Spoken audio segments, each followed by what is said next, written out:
Bonjour à tous, j'espère que vous allez bien. Ça fait un petit moment que je suis parvenu sur ma chaîne là. Pourquoi? Parce que voilà, donc la vie privée, le travail, les activités à côté, bon bref, pas mal occupé.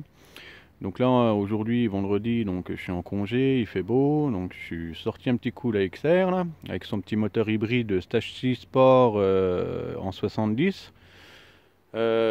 Pour ceux qui veulent en savoir un peu plus, il faut regarder les différentes vidéos que j'ai mises sur ma chaîne là.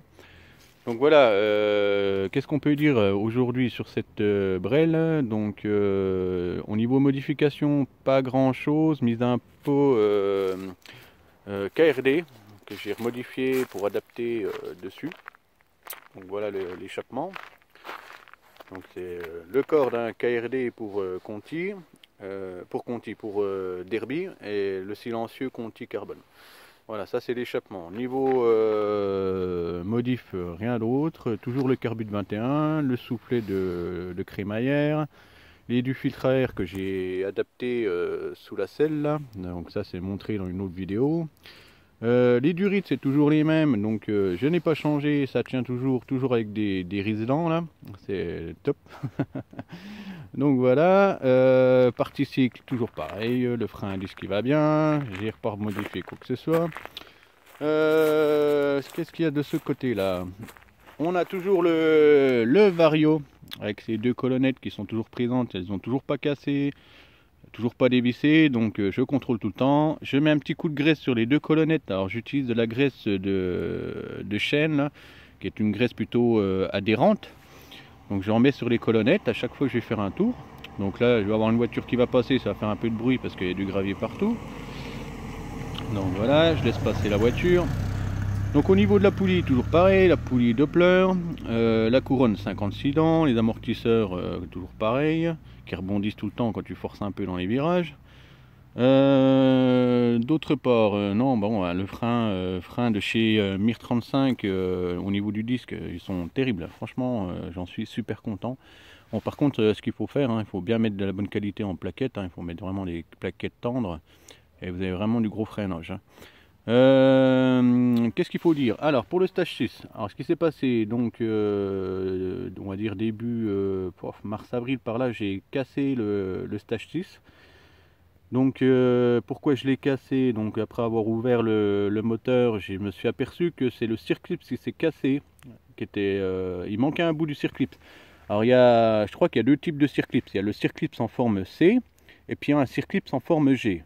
Donc moi j'avais la forme G et au moment où il y a le petit axe qui se trouve en plein milieu on va dire de l'axe de piston, là, la petite tige là, c'est cette petite tige qui a cassé. Malgré que je l'ai bien montée à la verticale, en fait la petite tige a cassé, elle s'est retrouvée dans le cylindre avec le piston. Bien sûr, quand ça arrivait c'était en plein gaz quoi. Donc j'ai massacré le moteur, terminé quoi.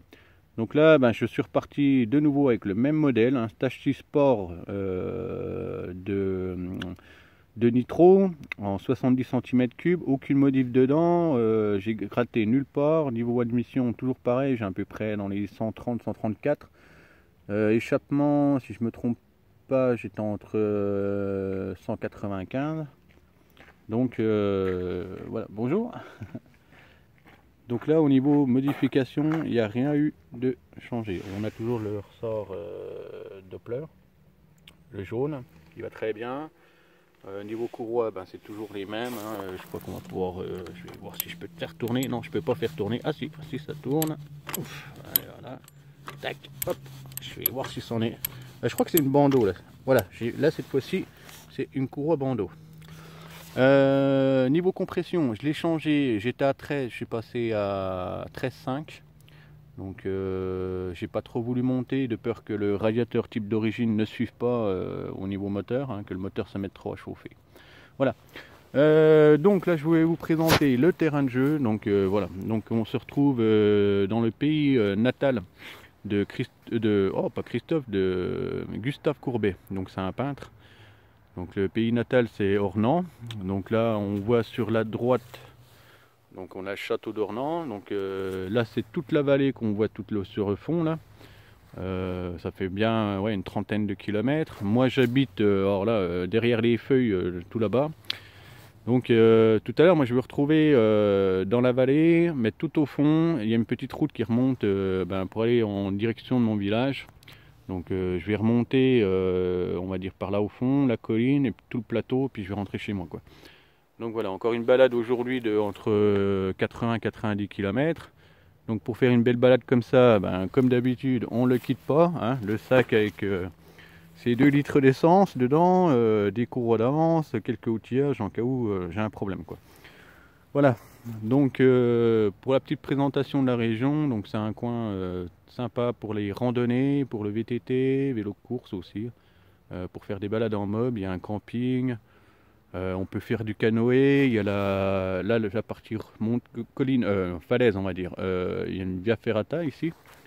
Donc ouais, il y a quoi s'amuser pour les sportifs et puis les touristes ainsi les motards, quoi. C'est vraiment une belle région sympathique, quoi. Voilà, bon je vous retrouve tout à l'heure pour la prochaine vidéo au départ de la, on va dire de la côte, quoi, pour une balade à 45. Donc à plus, ciao.